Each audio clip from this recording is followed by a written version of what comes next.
Engkau adalah Tuhan yang mengatasi segala sesuatu ya Tuhan. Terima kasih untuk segala kebaikan-Mu sampai hari ini. Sekalipun Tuhan kami datang dalam segala kondisi yang beragam. Ada mungkin datang dengan segala sukacitanya, atau mungkin dengan segala beban beratnya. Tapi kami percaya Tuhan bahwa Engkau tetap baik. Bapa dalam sorga, kami adalah manusia yang berdosa, yang menerima anugerah Tuhan. Terima kasih untuk anugerah-Mu ini. Dan biarlah kiranya Tuhan, pagi hari ini kami mau menunjukkan rasa hormat kami, rasa syukur dan terima kasih kami itu atas anugerah keselamatan yang Tuhan berikan kepada kami. Kami mau belajar firman-Mu sebentar Tuhan. Biarlah pikiran kami, hati kami boleh disegarkan kembali. Kami boleh mendapatkan kekuatan yang baru lewat pemberitaan firman-Mu pada pagi hari ini. Kami mengizinkan Kau bekerja Tuhan dalam hati dan pikiran kami. Kalau Roh Kudus Engkau berkarya melalui apa yang hamba-Mu akan sampaikan. Biarlah perkataan ini dipakai oleh kuat kuasa Roh Kudus untuk memberkati setiap kami yang sering sekali lupa Tuhan, yang sering sekali abai akan pesan firman Tuhan. Karena itu Allah Roh Kudus, bekerjalah, teroboslah setiap hati yang mungkin mengelak atau yang abai terhadap pesan firman Tuhan. Terima kasih Tuhan Yesus. Ruangan ini, segala sesuatu yang kami gunakan untuk beribadah dan dalam kelangsungan pemberitaan firman-Mu ini, kami serahkan ke dalam tangan Tuhan. Demi nama Yesus, Allah yang berkuasa, kami telah berdoa dan bersyukur. Haleluya. Amin. Dipersilakan duduk kembali Bapak Ibu Saudara yang dikasihi Tuhan. Sekali lagi saya menyapa Bapak Ibu, Shalom.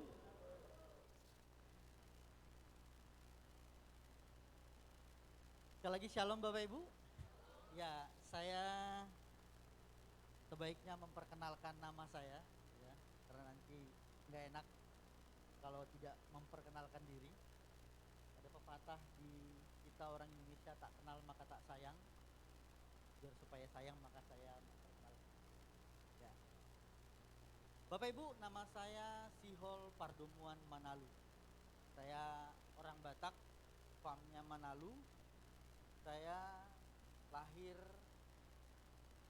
besar di Medan setengah usia, lalu berkelana kemana-mana. Ya, jadi saya asli Medan, original saya. Ya. Horas ya. Bapak Ibu yang dikasihi Tuhan, ya saat ini saya bersama dengan istri. Kemarin saya datang ke sini belum menjadi suami dan istri kan. Hari ini saya datang bersama dengan istri saya. Ya, Bapak Ibu yang dikasihi Tuhan, saat ini saya melayani, membantu pekerjaan Tuhan di STT Betel Banjarbaru, ya. Dan ada beberapa pekerjaan Tuhan yang Tuhan percayakan juga untuk saya kerjakan. Sejauh ini saya masih mengerjakannya secara pribadi, ya. Saya ingin memutar satu video untuk Bapak Ibu semakin mengenal siapa sebenarnya Sihol itu. Bukan untuk saya semakin diagungkan, semakin hebat, enggak. Tapi mana tahu nanti kita bisa bersinergi, ya. Mana tahu nanti kita bisa bekerja sama untuk ya melakukan pekerjaan yang sama mungkin gitu kira-kira. Saya mau memutar satu video ya tentang apa yang saya kerjakan kurang lebih sekitar 7 tahun belakangan.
Oke, sepertinya sudah Mas.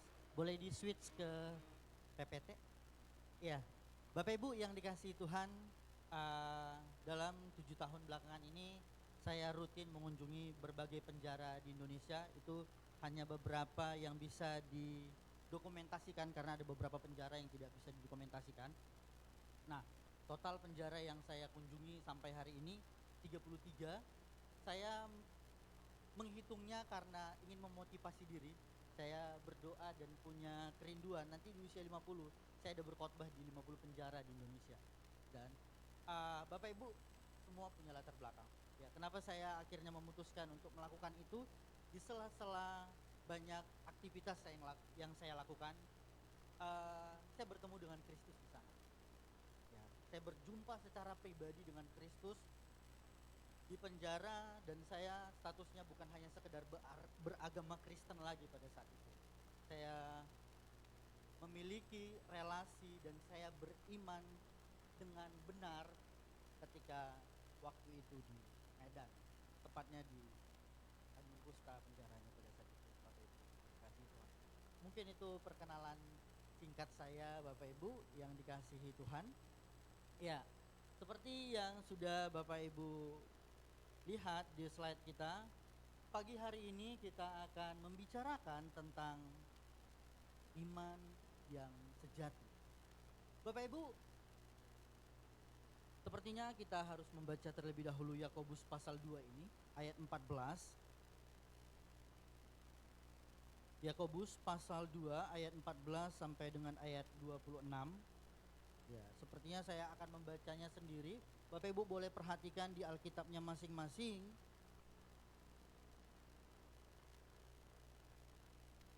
Yakobus pasal 2 ayat 14 sampai dengan ayatnya yang ke-26. Demikian firman Tuhan. Iman tanpa perbuatan pada hakikatnya adalah mati. Apakah gunanya saudara-saudaraku jika seorang mengatakan bahwa ia mempunyai iman, padahal ia tidak mempunyai perbuatan? Dapatkah iman itu menyelamatkan dia?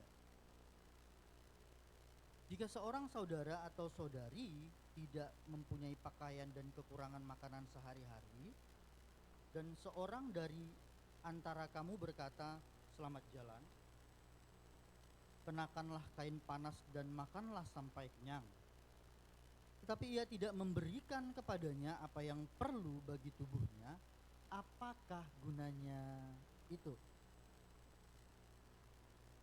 Demikian juga halnya dengan iman. Jika iman itu tidak disertai perbuatan, maka iman itu pada hakikatnya adalah mati. Tetapi mungkin ada orang berkata kepadamu, "Ada iman dan padaku ada perbuatan." Aku akan menjawab dia, "Tunjukkanlah kepadaku imanmu itu tanpa perbuatan, dan aku akan menunjukkan kepadamu imanku dari perbuatan-perbuatanku." Engkau percaya bahwa hanya ada satu Allah saja, itu baik, tetapi setan-setan pun juga percaya akan hal itu, dan mereka gemetar. Hai manusia yang bebal, maukah engkau mengakui sekarang bahwa iman tanpa perbuatan adalah iman yang kosong? Bukankah Abraham bapa kita dibenarkan karena perbuatan-perbuatannya ketika ia mempersembahkan Ishak, anaknya, di atas mezbah? Kamu lihat bahwa iman bekerja sama dengan perbuatan-perbuatan. Dan oleh perbuatan-perbuatan itu, iman menjadi sempurna atau utuh. Dengan jalan demikian, genaplah nas yang mengatakan, "Lalu percayalah Abraham kepada Allah, maka Allah memperhitungkan hal itu kepadanya sebagai kebenaran." Karena itu Abraham disebut sahabat Allah. Jadi kamu lihat bahwa manusia dibenarkan karena perbuatan-perbuatannya, bukan hanya karena iman. Dan bukankah demikian juga Rahab pelacur itu dibenarkan karena perbuatan-perbuatannya ketika ia menyembunyikan orang-orang yang disuruh itu di dalam rumahnya, lalu menolong mereka lolos melalui jalan lain. Sebab seperti tubuh tanpa roh adalah mati, demikian jugalah iman tanpa perbuatan adalah mati. Amin. Demikian firman Tuhan. Yang berbahagia adalah mereka yang membaca, merenungkan, dan melakukan firman Tuhan dalam kehidupan mereka sehari-hari. Bapak Ibu yang dikasihi Tuhan, sebelum terlalu jauh, saya ingin bercerita tentang seorang anak yang kemudian nanti dalam cerita ini dia jadi dewasa dan punya keluarga. Ada satu orang namanya Nurdin. Ada namanya Nurdin di sini? Saya takut nanti ada sama lalu tersinggung. Nggak ada ya? Ada satu orang namanya Nurdin. Nurdin ini lahir dalam keluarga Kristen, bapak mamanya Kristen, bahkan opa omanya Kristen. Lalu dari kecil Nurdin ini dibawalah sekolah minggu. Bahkan dari dia belum bisa bilang A, B, C, belum bisa mengucapkan kata-kata dengan baik, dia udah dibawa ke sekolah minggu. Lalu diajarilah di sana tentang siapa itu Yesus. Yesus itu adalah Tuhan dan Juru Selamat manusia. Dia disalib karena dosa-dosa manusia. Dia mendapat pengetahuan itu dari kecil. Lalu seiring waktu berjalan, Nurdin kemudian menjadi seorang pemuda. Lalu dia mulai bisa berpikir dengan kritis gitu ya. Lalu akhirnya dia memutuskan untuk hidup sesuka hati. Ya, sebagai pemuda dia mulai melakukan hal-hal yang tidak berkenan dalam prinsip iman Kristen gitu ya. Pacaran yang gak jelas, mabuk-mabukan, hidup sesuka hati, narkoba sana sini. Ya. Kemudian berkeluarga Nurdin ini, istrinya dipukulnya, tidak bertanggung jawab sebagai laki-laki, gak mau kerja, masih saja tetap mabuk-mabukan dan narkoba. Lalu satu kali Nurdin ini ditanya sama seseorang, menurut kamu Nurdin, Yesus itu Tuhan dan Juru Selamat? Lalu dengan tegas Nurdin ini mengatakan, oh iya, saya percaya itu. Yesus itu Tuhan dan Juru Selamat. Dia lahir di Bethlehem. Dia itu adalah Sang Logos yang berinkarnasi. Bahkan dia sedikit-sedikit bisa menggunakan bahasa-bahasa teologis untuk meyakinkan orang siapa itu Yesus. Menurut Bapak Ibu, kira-kira iman dia ini iman yang sejati, iman yang menyelamatkan. Bapak Ibu sedikit berpikir atau mikir yang lain? Saya berharap Bapak Ibu mengikuti apa yang saya sampaikan. Bapak Ibu, mungkin Bapak Ibu akan berkata, selamat dong, bukankah kita ini diselamatkan hanya karena iman aja, percaya kepada Yesus, mengaku dengan mulut dan percaya dalam hati maka kamu akan selamat. Bapak Ibu membaca kitab suci harus hati-hati. Jangan comot-comot satu ayat lalu hubung-hubungkan. Ya. Mungkin Bapak Ibu juga akan mengatakan bahwa di Roma dikatakan kita ini diselamatkan, dibenarkan oleh Tuhan karena iman, bukan karena melakukan hukum Taurat. Mungkin Bapak Ibu mengutip bagian ini, Roma pasal 3 ayat 27-28. Ya, jika demikian, apakah gunanya? Apakah dasarnya untuk bermegah? Tidak ada. Berdasarkan apa? Berdasarkan perbuatan. Tidak, melainkan berdasarkan iman. Karena kami yakin bahwa manusia dibenarkan karena iman, bukan karena ia melakukan hukum Taurat. Berarti Bapak, ya. Mungkin ada sekelompok orang yang bingung akhirnya dengan iman Kristen. Yang benar nih mana ya? Tadi katanya iman itu harus disertai perbuatan maka dia menjadi iman yang utuh.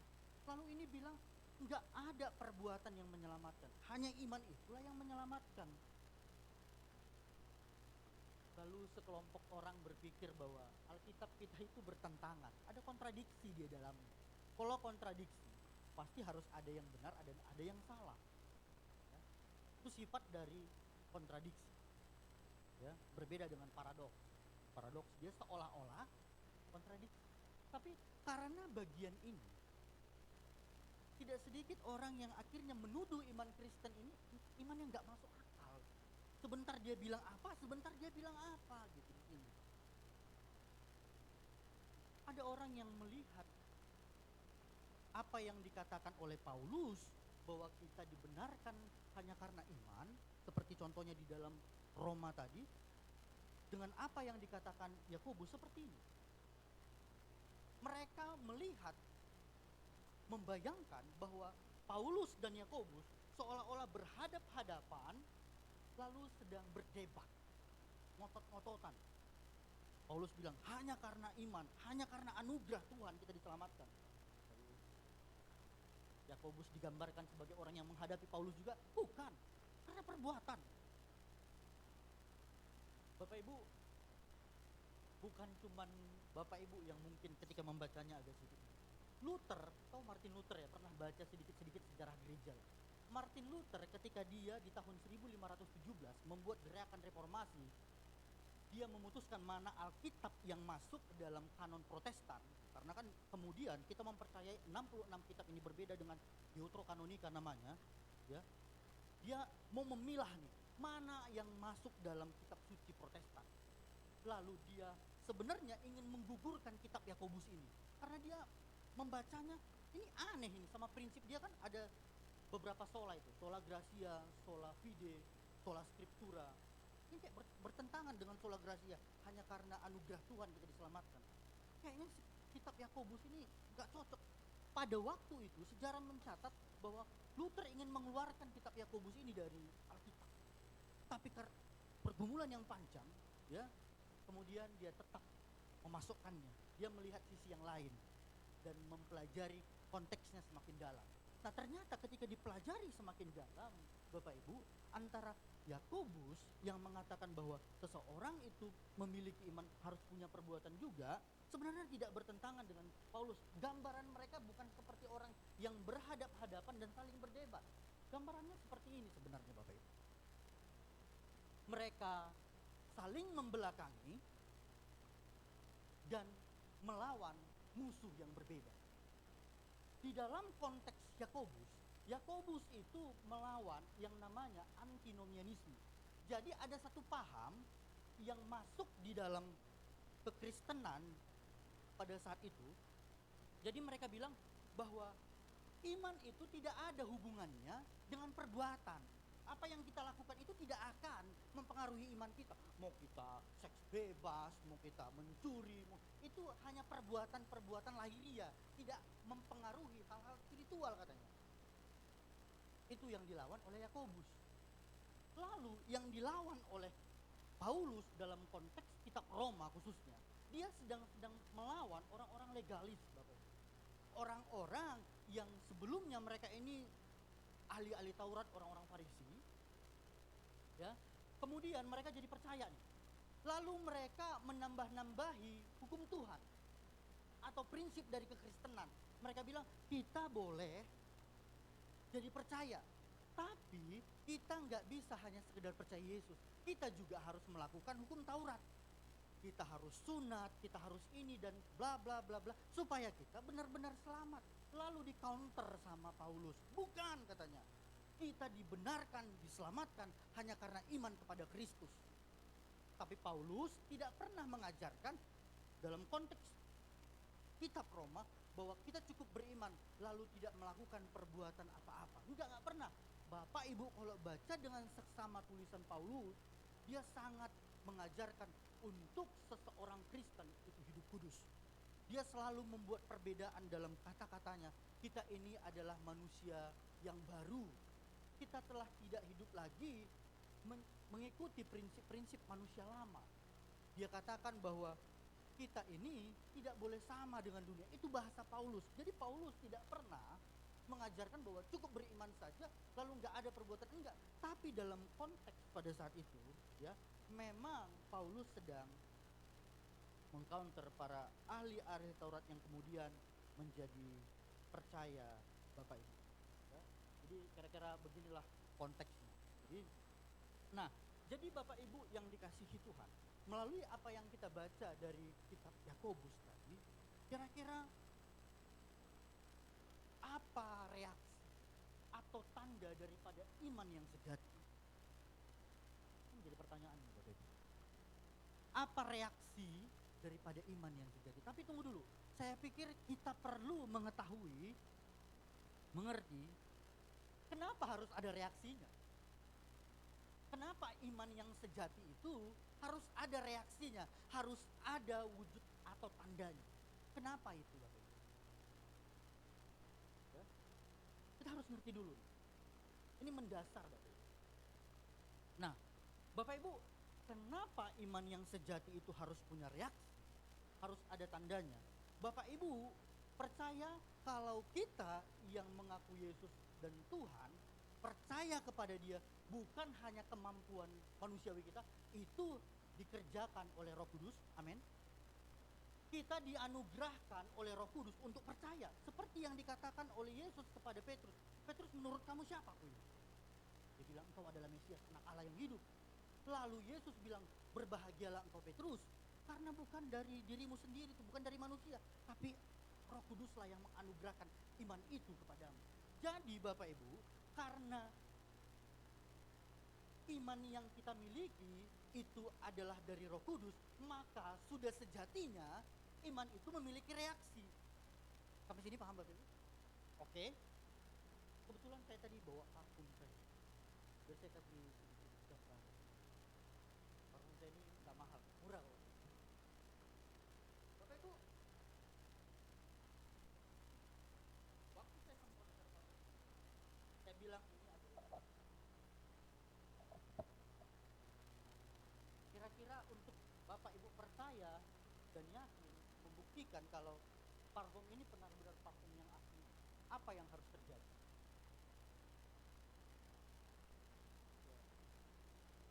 Ya, ya ada aromanya, gitu. Ada aromanya. Jadi kalau misalnya nggak ada aromanya, berarti si parfum ini palsu. Bisa jadi air yang disemprotkan. Dia harus ada aromanya. Nah begitu juga dengan iman yang sejati itu, karena dia dianugerahkan oleh Roh Kudus, ada Roh Kudus di dalam diri dia, maka sejatinya harusnya iman itu menghasilkan satu reaksi. Tidak bisa tidak Bapak Ibu. Tidak bisa tidak. Jika tidak, bisa saja maaf Bapak Ibu, kita ini merasa percaya. Jangan sampai kita terkelompok di dalam bagian ini. Orang-orang yang hanya sekedar dia tahu gitu, oh Yesus itu Tuhan, dia disalib, dia lahir di Bethlehem, 25 Desember kami merayakan hari kelahirannya. Itu hanya sekedar sampai di ranah pengetahuan. Tidak mempengaruhi apa-apa, ya hanya pengetahuan aja. Sama kayak kita mungkin ya percaya bahwa ada kuntilanak mungkin gitu ya. Ya hanya sekedar itu aja, pengetahuan di otak saja. Nah, tapi jika iman itu benar-benar adalah iman yang sejati Bapak Ibu, dia harus menghasilkan satu reaksi, ya. Apa reaksi iman itu Bapak Ibu?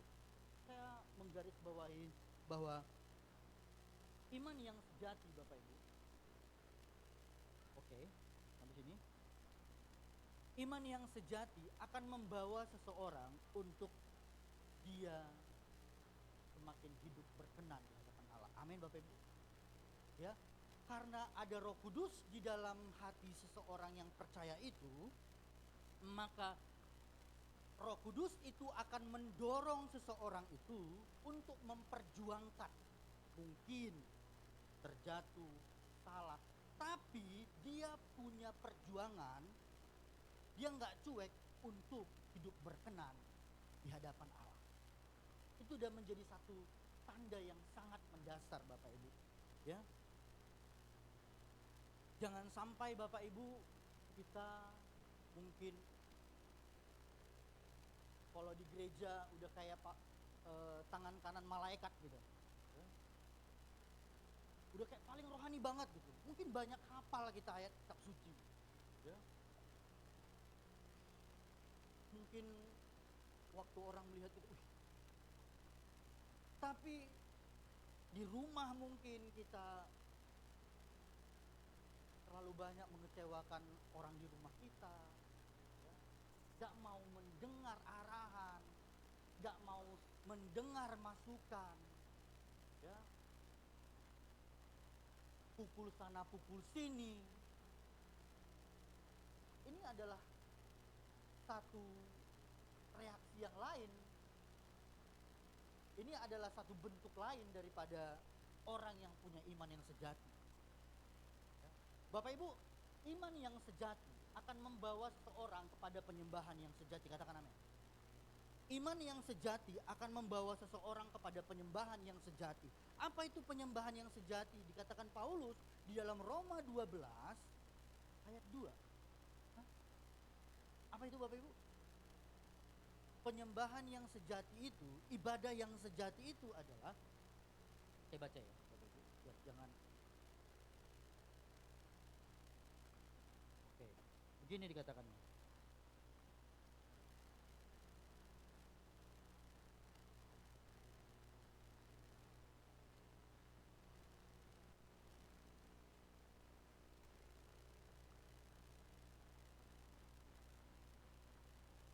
Karena itu saudara-saudara, demi kemurahan Allah aku menasihatkan kamu supaya kamu mempersembahkan hidupmu sebagai persembahan yang hidup, yang kudus, yang berkenan kepada Allah. Itu adalah ibadahnya yang sejati. Nah, ketika kita berjuang untuk hidup berkenan, mengasihi Allah, menyukakan hati Tuhan, itu adalah bentuk daripada penyembahan atau ibadah yang sejati. Karena iman yang sejati pasti akan mengarah, menuntun seseorang ke arah yang sana, Bapak Ibu. Ya. Jika ada seseorang Bapak Ibu yang dalam pekerjaannya, dalam aktivitas sehari-harinya, dia tidak mempunyai effort untuk dia terus hidup berkenan di hati Allah, saya ragu dia benar-benar menempatkan Tuhan sebagai bagian yang penting di dalam kehidupannya. Setidaknya ini gambar ini sebenarnya hanya pemanis, Bapak Ibu. Tapi model-model seperti ini terlalu banyak di negara kita. Nepotisme, suap dan segala macam. Saya pikir jika dia adalah orang yang punya iman yang sejati, dia punya semangat untuk berkenan di hadapan Allah, dia pasti berpikir 1000 kali untuk korupsi, berpikir 1000 kali untuk curang di dalam bisnis. Bahkan ketika mungkin diajak, dia bisa nggak tidur tuh semalaman. Kalau dia diajak untuk melakukan hal yang tidak berkenan dalam urusan pekerjaannya, lalu dia malam tidur enak aja, maaf, saya ragu apa yang ada di hati dia. Ya. Bapak Ibu, kalau mencintai istri, ya, kalau mencintai anak, lalu tiba-tiba mungkin melakukan tindakan yang mengecewakan mereka, pasti agak susah juga tidur, mikir gitu kan, saya tadi melakukan, kok saya begitukan dia. Itu pasti yang akan terjadi. Jika tidak, Bapak Ibu, ya, maaf, satu teolog bilang bisa jadi iman kita iman yang fantasi. Kalau satu orang hamba Tuhan mengatakan itu, jangan-jangan kita hanya sekedar berfantasi, sebenarnya nggak ada itu iman kita. Kita hanya merasa percaya saja.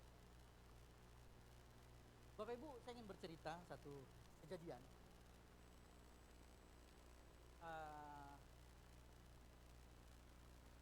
Seperti yang saya sudah ceritakan di awal tadi, bahwa saya pelayanan penjara itu karena saya pernah salah dulu hidupnya.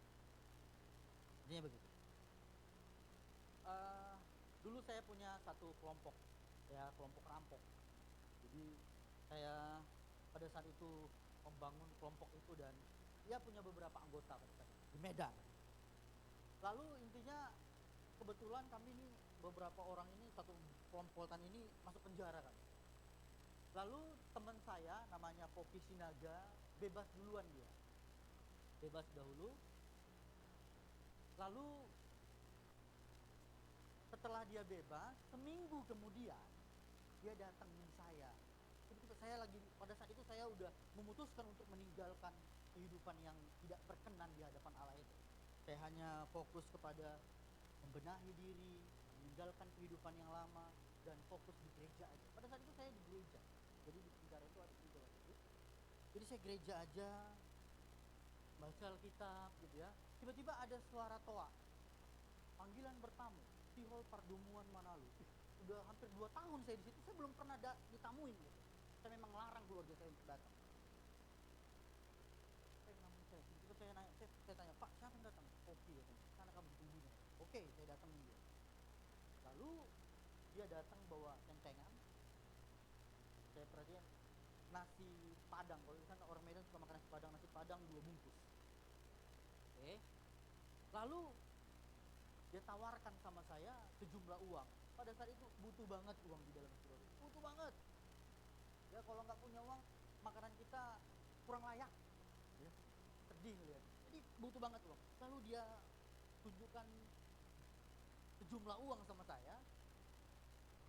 Lalu mau dikasihnya, Jeng, kalian memanggil Jeng, yang oh tunggu dulu Bobi. Uang ini dari mana saya bilang? Ya, dari mana lagi? Gak ada kerjaan yang lain katanya. Gak ada kerjaan yang lain, udah itu aja yang hidup kita kan. Baru berhasil ini kemarin. Oh gitu ya saya bilang. Maaf ya Bobi, saya memang butuh uang. Tapi kalau uang dengan cara yang demikian yang kamu tawarkan untuk saya nggak bisa terima. Saya menghargai kamu sebagai teman saya, kita makanlah makanan. Saya makan berdua sama dia, uangnya kasih ke siapa aja terserah. Karena saya tahu bahwa itu adalah uang yang dihasilkan dengan cara yang tidak tepat. Kalau saya menerimanya berarti saya menyetujui dia, biar dia juga ngerti bahwa itu nggak benar gitu. Saya ingin menjadi orang yang membantah tindakan dia itu dengan cara tidak menerimanya. Bapak Ibu.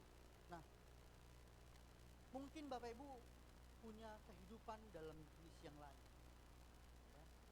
Kasusnya mungkin berbeda, tapi prinsipnya Bapak Ibu adalah kita mau berjuang untuk hidup berkenan di hati Allah. Ketika kita memiliki iman yang sejati itu, mungkin salah, oke, nggak apa-apa, berubah lagi.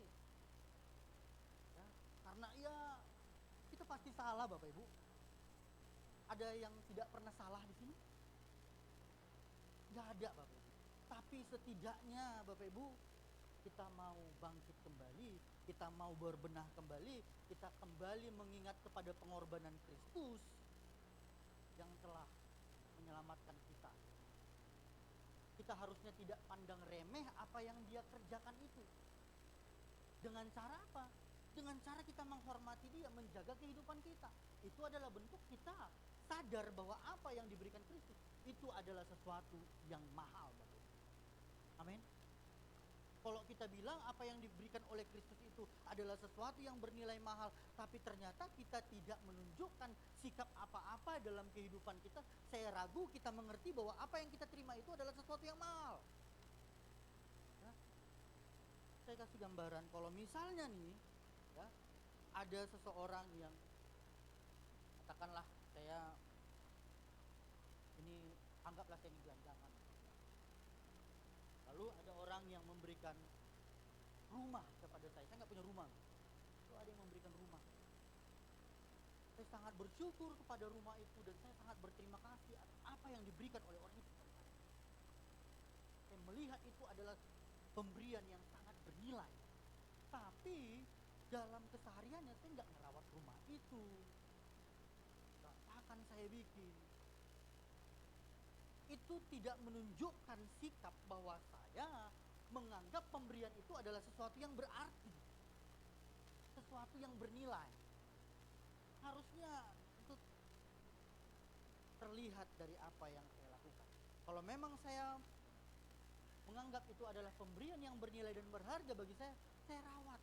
Saya takut nanti tiba-tiba misalnya kamu nggak ngerawat rumahnya, saya ambil aja lagi gitu. Saya bisa aja berpikir seperti itu. Harusnya saya memiliki kegentaran untuk tiba-tiba rumah itu misalnya nanti saya nggak punya rumah lagi, rusak rumahnya atau bagaimana, itu ada di dalam benak saya.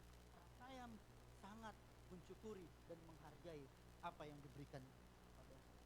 Jadi yang pertama Bapak Ibu, ketika iman itu adalah iman yang sejati, maka dia harus menghasilkan satu reaksi, dia memperjuangkan hidup yang berkenan kepada Allah. Yang kedua Bapak Ibu adalah kita membaca dulu di dalam Yakobus pasal 5 atau Yakobus pasal 2 ayat 15 dan 16. Ya, saya baca buat Bapak Ibu Saudara sekalian. Jika seorang saudara, itu yang kita baca tadi Bapak Ibu, atau saudari tidak mempunyai pakaian atau kekurangan makanan sehari-hari, dan seorang dari antara kamu berkata, selamat jalan, kenakanlah kain panas dan makanlah sampai kenyang, tetapi ia tidak memberikan kepadanya apa yang perlu bagi tubuhnya, apakah gunanya itu? Reaksi yang kedua Bapak Ibu adalah seseorang yang memiliki iman yang sejati, dia punya wujud kasih yang nyata. Dia tidak hanya memiliki kata-kata yang manis menunjukkan teori belas kasih. Jadi Bapak Ibu, iman yang sejati itu ya, akhirnya dia memiliki kasih dalam wujud yang nyata lewat tindakan yang terlihat, yaitu seperti yang dikatakan oleh Yakobus tadi. Jika ada seseorang, jadi dia memberikan gambaran dalam konteks era itu. Jadi dulu kan orang suka perjalanan jauh, jadi hidup kayak musafir, ya pakai keledai berhari-hari. Jadi kalau misalnya ada orang yang kayak gitu, kamu udah lihat dia kekurangan makanan, pakaiannya mungkin udah nggak bisa lagi melindungi tubuhnya dari dinginnya dan panasnya matahari. Lalu kamu hanya berkata, selamat jalan, makanlah sampai kenyang, tapi kamu nggak melakukan apa-apa, kamu hanya mengatakan kata-kata yang manis, kata Yakobus, itu nggak ada gunanya. Bahwa sebenarnya kamu tuh bisa-bisa kamu nggak ada imanmu. Imanmu itu tidak menggoyahkan hatimu untuk berbelas kasih, tidak menggerakkan hatimu untuk berbelas kasih. Salah satu panggilan orang Kristen Bapak Ibu, atau salah satu tujuan daripada Kristus menyelamatkan kita, ya, selain daripada kita akan menikmati kehidupan kekal bersama Bapa di sorga, ada tujuan lain. Saya membaca di dalam 2 Korintus 5 ayat 15, begini dikatakan, dan Kristus telah mati untuk semua orang, supaya mereka yang hidup tidak lagi hidup untuk dirinya sendiri. Jadi Bapak Ibu, ya, ketika kita memiliki iman kepada Dia, ada satu dorongan di dalam diri kita untuk menunjukkan kasih kita kepada orang-orang di sekitar kita, karena memang Kristus mengajarkan untuk kita itu enggak hidup lagi bagi diri kita sendiri. Kita mulai memikirkan kepentingan bersama, kepentingan orang lain. Bapak Ibu, jika kita melihat saudara kita mungkin, ya, kalau memang kita melihatnya kita lalu enggak punya daya apa-apa gitu ya, kita mengeluarkan kata-kata yang manis, kata-kata motivasi, saya pikir ya. Tapi kalau misalnya ternyata kita punya kemampuan, lalu kita menggenggam tangan kita Bapak Ibu,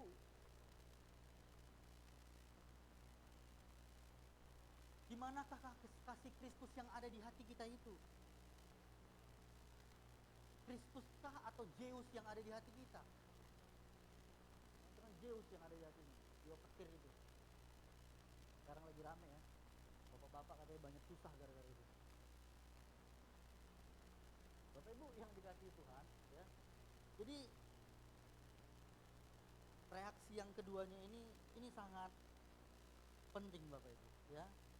Seseorang itu harus memiliki wujud tindakan kasih. Ini adalah karakter atau sifat yang mendasar daripada orang Kristen. Bayangkan Allah yang kasih itu, katanya hidup di dalam dia. Makanya harusnya akhirnya dia jadi apa ya, alat peraga daripada Tuhan yang hidup di di dalam diri dia untuk melakukan apa yang menjadi sifat Allah yang ada di dalam diri dia itu. Ya. Saya bayangkan misalnya nih, anggaplah ini kemasukan setan macan misalnya. Maka gayanya kayak apa? Kayak macan ya. Oh, gitu-gitu katanya. Ada kan tiba-tiba kemasukan setan naga misalnya. Kayak adalah naga. Jadi dia kayak naga gini-gini. Nah, jika yang di dalam kita itu adalah Allah yang kasih itu, maka yang diperagakan harusnya adalah tindakan kasih yang nyata. Dia menjadi orang yang murah hati, Bapak Ibu. Ya. Dan Bapak Ibu, ini adalah salah satu media yang dapat dipakai untuk mempersaksikan Kristus. Ya. Kristus bilang, hendaklah engkau saling mengasihi satu dengan yang lain. Ya. Bahkan engkau harus mengasihi orang banyak. Kasihilah Tuhan Allahmu yang segenap hati, dan kasihilah sesamamu manusia katanya.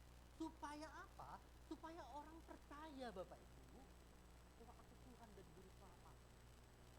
Percuma kita terlalu jago mungkin berteori tentang siapa itu Yesus, segala macam bla bla bla, kita banyak hafal kitab suci dan buku-buku apologetika, metode penginjilan kita bagus, tapi kita tidak mau menunjukkan tindakan kasih. Ya. Ketika tetangganya nggak ada beras mungkin, ketika orang terdekatnya nggak bisa bayar uang sekolah, lalu dia hanya oke, kita berdoa saja. Boleh berdoa dan harus berdoa. Tapi jika ternyata kita bisa memberikan solusi secara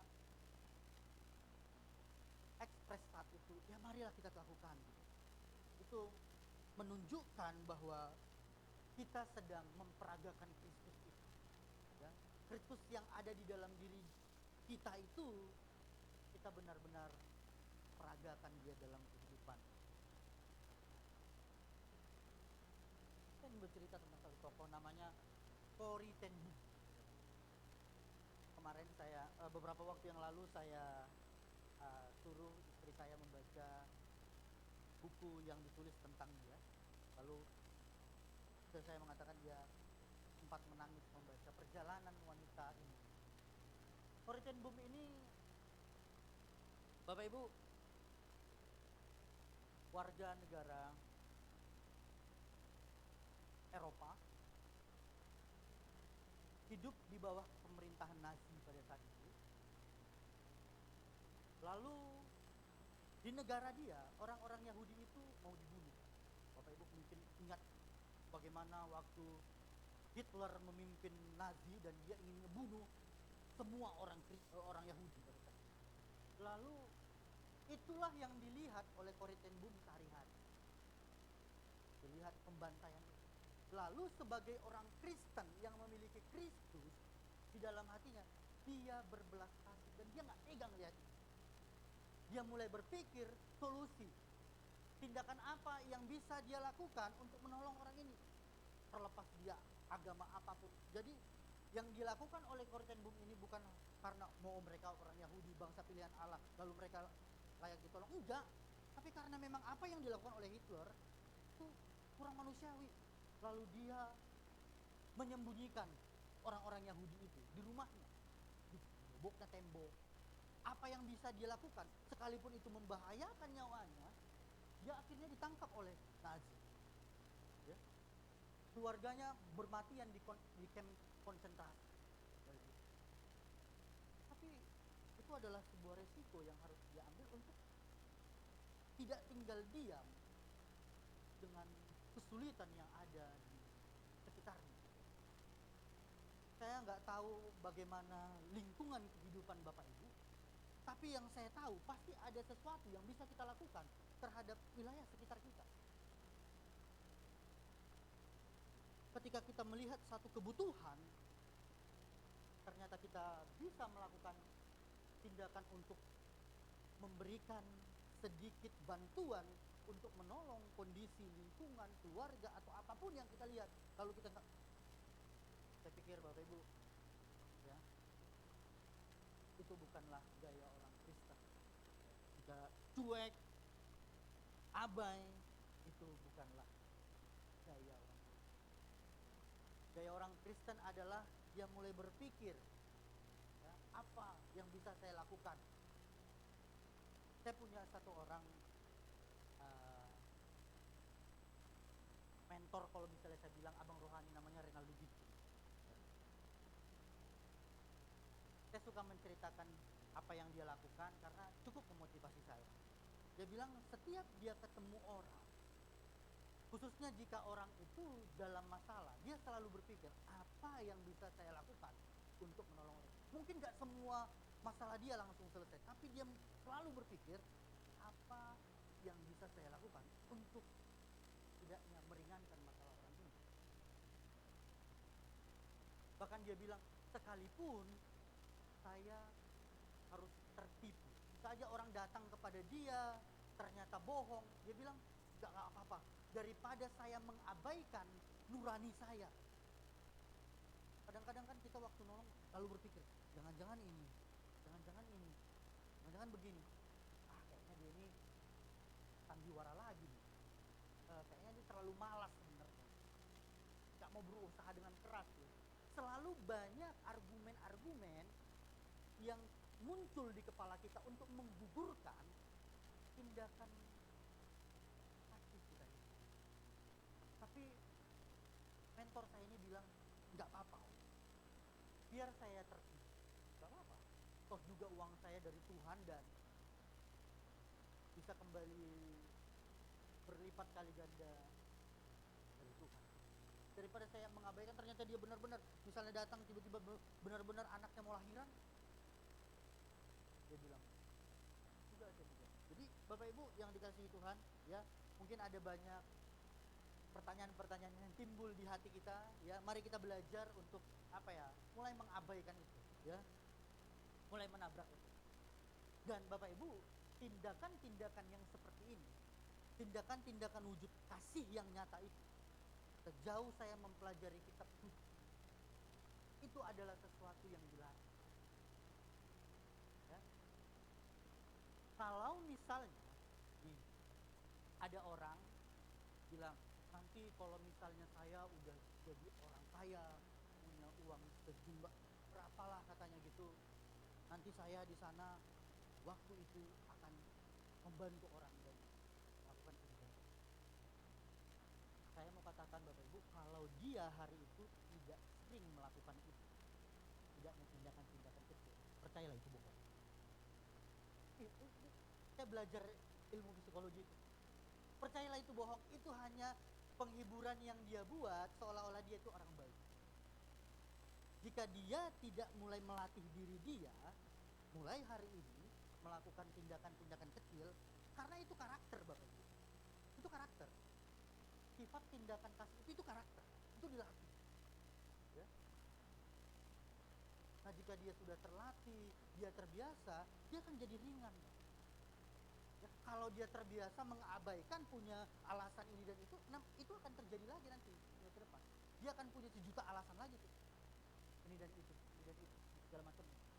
Ya, tapi jika dia, jadi Corrie ten Boom ini waktu saya mempelajari dia, kenapa dia jadi orang yang sangat sensitif dan mau nolong orang Yahudi pada saat itu? Ternyata di rumahnya Bapak Ibu, mereka itu diajarkan hal-hal yang seperti itu oleh ibunya. Jadi dia ditularkan sama ibunya.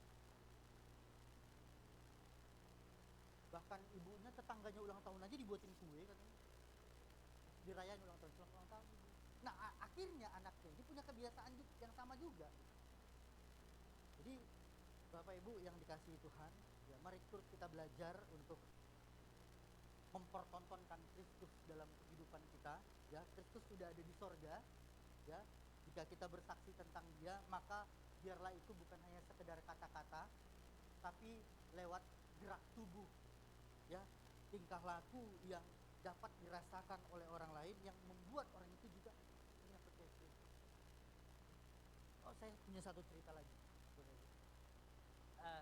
Jadi saya tuh pernah hampir terbunuh. Ya, saya tiba-tiba ingat cerita ini. Jadi singkat cerita, salah satu orang yang hampir membunuh saya ini, dia masuk penjara. Dia keturunan Pada saat itu dia masuk, orang udah ngurumunin dia, teman-teman saya udah ngurumunin, terus ngebantai orang ini. Mau difitnah dia, dibilang dia cepu. Cepu itu kalau di dalam penjara habis gitu. Kita tuduh aja dia ini cepu. Orang yang jadi kaki tangan polisi, suka ngelaporin orang, kita bilang aja dia itu. Biar nanti sakit penjara ini menyiksa dia ini. Saya pada saat itu udah baca Alkitab, udah berdoa tiap hari. Saya gelisah. Enggak, saya bilang enggak. Besok pagi buka kereng, saya datengin dia. Saya bilang, kalau kalian mau ngapa-ngapain ini terserah kalian. Lalu Bapak Ibu di situ orang ini datang, gumunin, dipukul dan segala macam, saya tarik. Lalu singkat cerita, saya ajak dia tinggal di kamar saya. Kenapa abang melakukan ini? Saya baca Alkitab, saya punya Kristus yang ajarkan itu kepada saya. Mulai hari itu dia tanya terus tentang Yesus sama saya. Ya, dia cuma takut masuk gereja karena banyak orang-orang yang akan memusuhi dia, ngejat dia. Tapi tiap malam dia tanya tentang Kristus dan baca Alkitab. Saya nggak ngerasa terlalu baik juga, tapi saya pikir itulah tindakan yang harus saya lakukan pada saat itu. Saya tetap mengasihi dia, saya tetap mengasihi murid kita dia. Bahkan saya kasih kadang-kadang dia Indomie, dia makan. Walaupun saya pernah hampir hilang nyawa saya gara-gara komplotan mereka, itu tidak menjadi halangan. Jadi Bapak Ibu, kita perlu menunjukkan kasih yang nyata, bukan hanya retorika kepada dunia, supaya dunia akhirnya juga percaya bahwa Kristus itu benar-benar kasih karena kita mempertontonkannya. Yang ketiga Bapak Ibu, yang menjadi reaksinya daripada iman yang sejati, ini Bapak, iman yang sejati akan menuntun orang tangguh dalam penderitaan dan melihatnya dengan benar. Ya. Bapak Ibu, saya membaca misalnya ini konteks dekatnya, Yakobus pasal 1, dikatakan begini, sebab kamu tahu bahwa ujian terhadap imanmu itu menghasilkan ketekunan.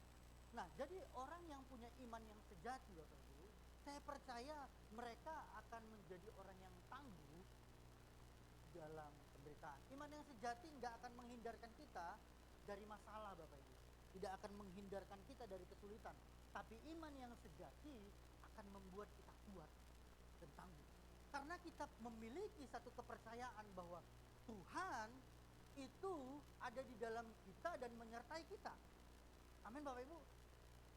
Beberapa waktu yang lalu kita masih hangat-hangat suasana Natal, dia itu Immanuel. Nah, kalau memang orang itu punya iman yang kuat bahwa Allah itu Immanuel,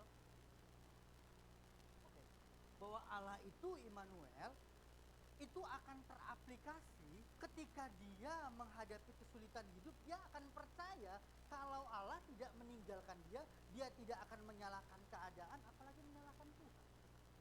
Tuhan, kenapa kok terjadi? Ini terlalu berat. Orang yang punya iman yang sejati tidak akan keluar dari mulutnya kata-kata seperti itu. Saya suka dengan lirik lagu Mau Firman tadi.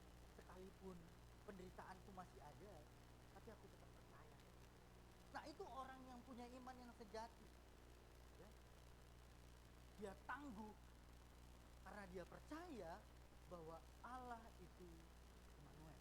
Saya membayangkan orang yang punya iman kepada Kristus ketika terjadi badai dalam kehidupan dia lompat dan berselancar di atasnya dengan itu. Dia nggak tenggelam, dia nggak teriak-teriak bagaimana, maki-maki, mengeluh, enggak. Dia berselancar, dia tahu bahwa Allah menyertai dia. Dia percaya bahwa apapun yang terjadi dalam kehidupan ini, Allah turut bekerja untuk mendatangkan kebaikan. Amin. Mungkin hari ini masalah saya masih ada, tapi saya berdiri dalam posisi meyakini bahwa Allah Immanuel, dia adalah Allah yang merencanakan dan mampu melakukan yang terbaik lewat keadaan ini. Mungkin masalah yang kita hadapi juga enggak sepenuhnya karena Tuhan juga Bapak Ibu. Enggak. Karena kesalahan kita mungkin. Karena kesalahan kita. Kita melakukan kesalahan dan kita menerima akibatnya dan kita kena masalah. Saya pernah tanya itu waktu saya pelayanan di salah satu LP narkoba. Siapa yang percaya di ruangan ini bahwa dia ada di sini karena kehendak Tuhan? Enggak, saya bilang. Kamu jangan berpikir seperti itu. Kamu karena kesalahanmu pakai narkoba, kamu masuk sini. Tetapi Allah yang baik, yang tidak punya yang selalu punya cara untuk mendatangkan kebaikan. Lewat keadaan ini pun dia bisa berkarya dan mendatangkan kebaikan. Amin. Mungkin karena kita salah Bapak Ibu, karena kegagalan kita. Tapi Allah itu tidak habis akal untuk melahirkan kebaikan dalam kehidupan. Bapak Ibu, penderitaan, kesulitan pasti akan kita hadapi. Pasti akan terjadi dalam kehidupan kita. Tapi hendaklah kita mempercayai bahwa Dia itu tidak pernah meninggalkan. Amin Bapak Ibu. Saya ingin mengutip pernyataan Daud. Beginilah kondisi hati orang yang percaya pada Kristus, yang punya iman yang sejati kepada Dia. Di dalam Mazmur pasal 23 ayat keempat dikatakan begini. Sekalipun aku dalam lembah kekelaman, aku tidak takut bahaya, karena Engkau beserta. Dalam bahasa Ibraninya lebih mencekam. Sekalipun aku dalam bayang-bayang kematian, menurut bahasa aslinya, dalam bayang-bayang kematian, hidup objek. Aku nggak takut karena aku percaya bahwa Dia Immanuel, Dia besertaku. Aku nggak takut. Inilah yang menjadi mental, cara berpikir, sikap daripada orang yang imannya selalu tertuju pada Kristus. Amin Bapak Ibu. Ya, saya nggak tahu apa yang terjadi dalam kehidupan Bapak Ibu pribadi lepas pribadi, tapi percayalah bahwa Dia tidak tinggal diam. Sekalipun gunung tadi katanya belum berpindah, masalah masih ada, Dia lebih bijaksana. Dia lebih tahu. Kadang-kadang kan kita berpikir harusnya terjadi nih, harusnya udah selesai masalah ini. Itu kan menurut hitung-hitungan kita, yang besok aja kita nggak tahu apa yang terjadi. Tapi Tuhan Alfa dan Omega, Dia tahu apa yang terjadi hari ini dan yang akan datang. Kenapa masih terjadi? Pasti ada maksud Tuhan. Amin ya Bapak Ibu. Pasti ada maksud Tuhan. Ya, apa maksud Tuhan? Lihatlah masa depan.